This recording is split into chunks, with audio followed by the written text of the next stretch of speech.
data pertaining to the prognostic value of the combination of high neutrophil to lymphocyte ratio and anemia on admission in patients with ST segment elevation myocardial infarction are limited.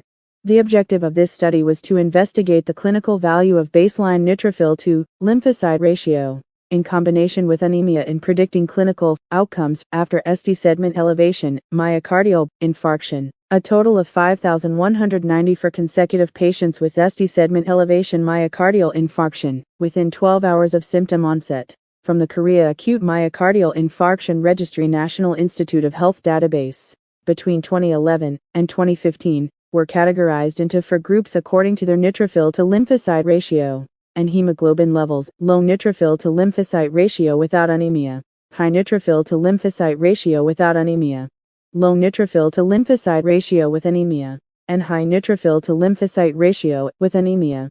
The co-primary outcomes were 180-day and 3-year all-cause mortality. Mortality rates significantly increased at the 3-year follow-up across the groups. After adjusting for baseline covariates, the combination of high neutrophil to lymphocyte ratio and anemia was a significant predictor of 180-day mortality after ST segment elevation myocardial infarction, with low neutrophil to lymphocyte ratio and no anemia as the reference. Similar findings were observed for the 3-year mortality.